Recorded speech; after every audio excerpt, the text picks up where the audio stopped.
হঠাৎ করেই চিন্তা করলাম যে একটা ভয়েস ওভার ভিডিও বানিয়ে ফেলি, যেহেতু মাওয়া যাচ্ছি প্রায় 7-8 মাস পরে। যদিও নতুন বাসা থেকে বের হইতেছি, এটা আমার নতুন বাসা গাইস। নিচে সিআরভি পার্ক করা আছে, তার ঠিক পিছনেই গাইস আমার সুন্দর ওয়াইফস মানে আমার বাইকগুলো পার্ক করা আছে। এগুলো দেখতেই আমার অনেক বেশি শান্তি লাগে, যদিও কাভার করা। বাট যাচ্ছি আজকে মার্ক টু নিয়ে, যেহেতু শাকিলের বার্থডে, তার উপর ওয়েদার ডিমান্ড বলে কথা, যে মাওয়া তো আজকে আমাদের যেতেই হবে। আর এখানে গাড়ি একটা যাচ্ছে না, গাড়ি যাচ্ছে 3টা। তার পাশাপাশি যেহেতু আমি মার্ক টু নিয়ে বেরোইছি, আমার গাড়ির কয়েল ওভার করা, দ্যাটস ওয়াই 4জন নিছি। নাইলে আমার গাড়ির মধ্যে সবগুলা উঠে পারে না। যদিও হালকা হালকা 4জন নিয়ে মনে করেন যে হানি ফ্লাইওভারের উপর দিয়ে ঘড়ি দেখতে দেখতে হানি ফ্লাইওভার পার হয়ে গেলাম। দেন টোল আসলো, টোল দিয়েই মনে করেন যে সামনে দেখি 2টা গাড়ি আমার আগে কেমনে কেমনে যে চলে গেছে। আই ডোন্ট নো এখানে বাকি চিল্লার পার্টি আছে।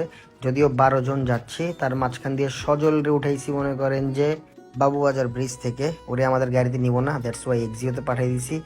এটা কিছু না গাইস, এটা কিছু দেখেন না আপনারা। দেন আমি আমার এই গাড়িটা নিয়ে একটু লাইক টাইক দিয়ে, দেন বৃষ্টি হইতেছিল আর আকাশ বিজলি চমকাইতেছিল, ভাল লাগতেছিল। তার মাঝখানে পড়ে গেলাম এক জ্যামের মাঝখানে, কজ এখানে ওয়েট মাপতেছিল ট্রাকগুলা, দ্যাটস ওয়াই উল্টাপাল্টা পার্কিং এর কারণে আমাদেরকে পুরো ঝামেলার মধ্যে ফালাই দিছে। তার পাশাপাশি বিশাল বড় এক সিরিয়াল লেগে গেছিল। দেন এই ফুটেজটা নেওয়া খুবই ইম্পর্টেন্ট ছিল। তারপর আমরা চলে আসলাম মোল্লায়, অ্যান্ড আরিফ আমাদেরকে ওয়েলকাম করতেছি লুঙ্গি পরে। আমি বলছি লুঙ্গি কিন্তু খুলে চলে যাবে।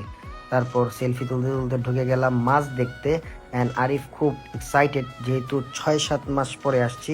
অ্যান্ড মাছ 2টা নিয়ে সে খুবই এক্সাইটেড। অ্যান্ড এখানে আসলে সবসময় আমরা খাই, অ্যান্ড বাসার মানুষজনও আসে, দেন এগুলা মাছও নিয়ে যায়।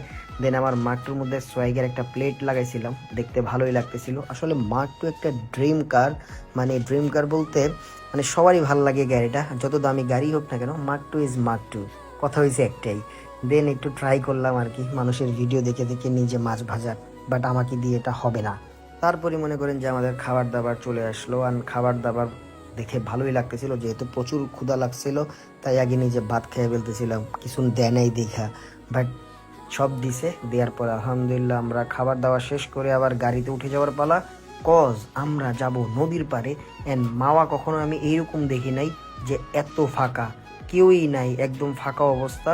তারপরে একটু রিক্স নিয়ে চলে গেলাম হইছে আরেকটু অন্য সাইডে, যেখানে পানি একবারে পুরা নেমেই গেছে। তারপর ওখান থেকে এক লোক এসে বলতেছে, ভাই এখানে একটা লাশ পাওয়া গেছে, আপনারা প্লিজ যায়েন না। তারপর মনে করেন যে এখান থেকে একটা চক্কর মেরা ঘুরান দিয়ে বিপদ সংকেত বুঝতে পাইরা তারপর আমরা এখান থেকে ভাগালপুর মানে ভেগে যেতেছি। এরকম ভয় পাইছি, সবগুলা আমগরে থুয়ে পালাইছে। যদিও লাস্টে 3জন ছিলাম। দেন আবার গাড়িতে উঠে গেছি, গাড়িতে উঠে এখন ঢাকা যাওয়ার পালা। দ্যাটস ওয়াই আমি আর গাড়ি চালাইতেছি না, তাই ভিডিও ফুটেজ দিতেছি, তার উপর ভয়েস ওভার এখন বাসায় বসে বসে আমি দিতেছি, আর তোমরা আমার এই ভিডিও দেখতেছো। আর দেখতে দেখতে মনে করো যে আমরা চলে যাচ্ছি আবারও ঢাকা। বাট এখন আর বৃষ্টি পাইলাম না, কজ বৃষ্টি সেই টাইমটাই ছিল। দেন সুন্দর করে মইন গাড়ি ড্রাইভ করে আর বাকিগুলা পিছনে পিছনে আসতেছিল। দেন টোলের আগে করছি কি, শাকিলের গাড়ি সামনে ছেড়ে দিছি, কজ টোল দিতে হবে, ওর বার্থডে বলে কথা, বার্থডেতেও টোল মিস যাবে না। দ্যাটস ওয়াই শাকিল টোল দিয়ে দিল, অ্যান্ড টোল দিতে দিতে নিজের একটু দেখায় ফেললাম। অ্যান্ড ভয়েস ওভার ভিডিও অনেকদিন পরে করতেছি, কেমন হয়েছে গ্যাস জানায়েন, ভুলে গেছি। দেন আমরা চলে আসলাম ঢাকা মেডিকেল। ঢাকা মেডিকেলে আসার পরে হালকা এক কাপ চা, চা খাইয়াই মনে করেন গাড়ির টান। দেন আর ভিডিও করতে মনে নাই, ডাইরেক্ট বাসায় চলে আসছি। Thank you so much guys for watching this video. If you like this video, don't forget to share. একটা বাই বাই দিছি কিন্তু গাইস, আল্লাহ হাফেজ।